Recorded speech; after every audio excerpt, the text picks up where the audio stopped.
Émotionnel ou rationnel, en accord ou à l'opposé. Les rencontres de l'heure.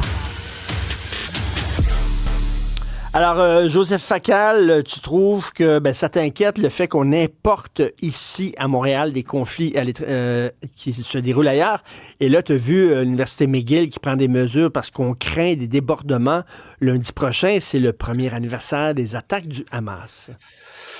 Oui, Richard, auparavant, permets-moi juste de souligner que hier, j'ai fait un Joe Biden de moi-même, j'ai eu une bulle au cerveau et j'ai oublié un zéro. Je t'explique. Je te disais hier qu'il faudrait examiner attentivement où va l'argent dans le portefeuille consacré aux affaires autochtones. Et j'ai lâché le chiffre de 3 milliards. Ça, c'est le coût des nouvelles initiatives fédérales en logement. Il me manquait un zéro. Le chiffre annuel du budget des affaires autochtones, subdivisé en deux, services aux Autochtones et relations couronne autochtone affaires du Nord, c'est au-dessus de 30 milliards Aïe, aïe! par année. D'autant plus, je crois, pertinent d'aller regarder. Ça se pourrait-tu que dans ces 30 milliards, il y ait quelques centaines de millions qui n'ont peut-être pas l'efficacité requise? Enfin bref. Est-ce que ça se rend vraiment sur le terrain? C'est une autre affaire.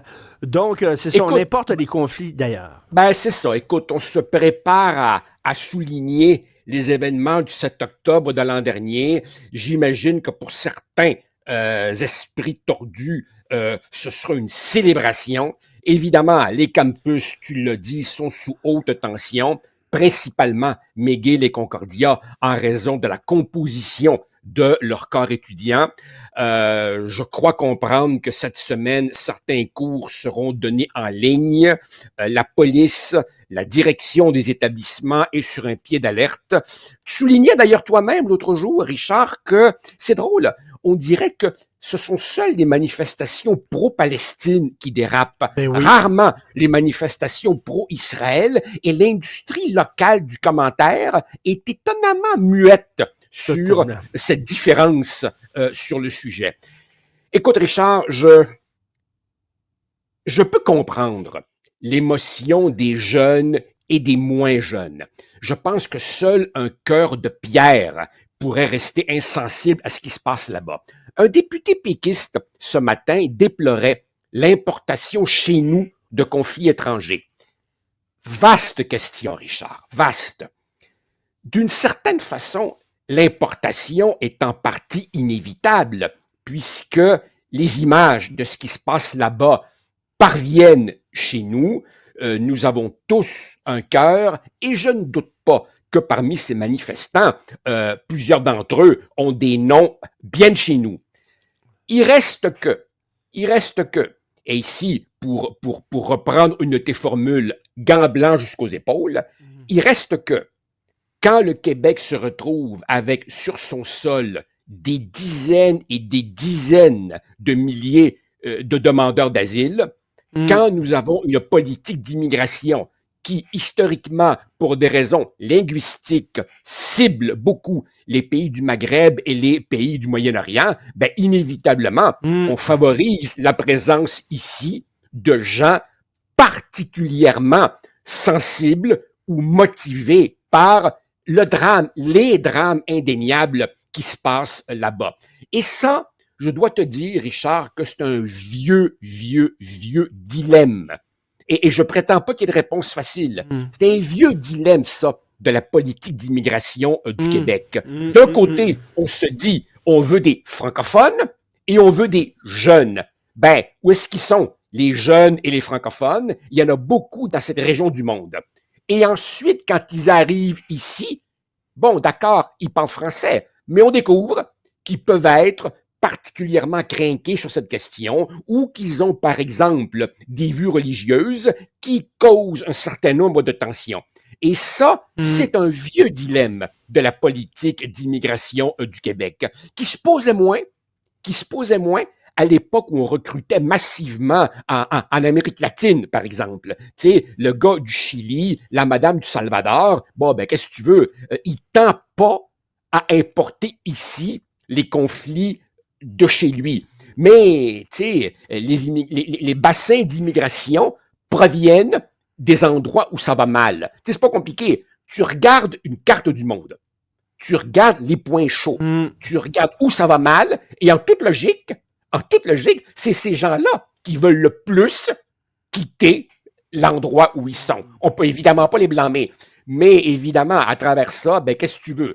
Quand tu reçois des dizaines et des dizaines et des dizaines de milliers de personnes, la vaste majorité ne veulent que la paix et deviennent des citoyens exemplaires. Mais à travers tout ça, t'en découvres qui, sur cette question-là, sont particulièrement crainqués. Je vais te poser une question très concrète. Vas-y. Alors, selon toi, est-ce qu'on devrait interdire des manifestations célébrant dans la joie les attaques du 7 octobre dernier en disant ben, c'est un discours haineux? Je crois que oui. On en a souvent parlé, Richard. Je suis extrêmement réticent à la limitation de la liberté d'expression. Et j'accepte que la liberté d'expression soit utilisée pour des choses qui me choquent profondément. Par contre, au Canada, la liberté n'est pas absolue. Elle est légalement balisée par exemple, la diffamation. On n'a pas le droit de dire n'importe quoi sur Richard Martineau ou sur Joseph Facal, mais aussi par l'appel à la haine. Et on a vu que dans bien de ces manifestations de célébration, il y avait carrément des appels à la violence. Et je te rappelle qu'il y a quelques instants, sur notre propre journal, le SPVM rapportait une hausse depuis le 7 octobre marquée des crimes haineux. On rapportait 212 incidents visant la communauté juive, 75 visant la communauté musulmane. La police elle-même reconnaît la tension et je pense qu'elle est la mieux placée de toutes pour nous dire ce qu'il en est à la veille du 7 octobre. Enfin. OK, mais rapidement, là, dimanche dernier, des vitrines de Chanel pétées puis de Old Renfrew, qu'est-ce que ça a à voir avec le conflit? Ça n'a strictement rien à voir. Évidemment, qui sont les gens sous ces cagoules? Tu sais comme moi, Richard, que peu importe la cause, s'y greffent des gens qui ne veulent que la casse. Par ailleurs, tiens, puisque nous sommes sur le sujet, j'en ai une bonne pour toi. On discutait l'autre jour, toi et moi, de la fausse objectivité du journalisme. Eh bien, je ne sais pas si tu as remarqué, ce matin, dans Le Devoir, qui ne cesse de m'étonner, il y avait un article, il y avait un vidéo coiffé d'un titre qui disait, je cite, « Il y a 1 an, Gaza était attaqué par Israël. » Ah, alors évidemment, techniquement, c'est pas faux. Techniquement, c'est pas faux, puisque la riposte israélienne fut immédiate. Mais l'étincelle qui a mis le feu aux poudres, c'est la pénétration du Hamas en sol israélien et le pogrom. Un lecteur s'est plaint, et Le Devoir a modifié son titre qui maintenant se lit ainsi « La vie à Gaza avant le 7 octobre ». C'est donc intéressant, ça. J'adore ça. T'imagines, dans les journaux européens, le 7 juin 1944, la France attaquée par les Alliés, toi. Ouais, c'est ça. Merci, Joseph, c'est excellent. Merci, bye. Salut. Au revoir, porte-toi bien.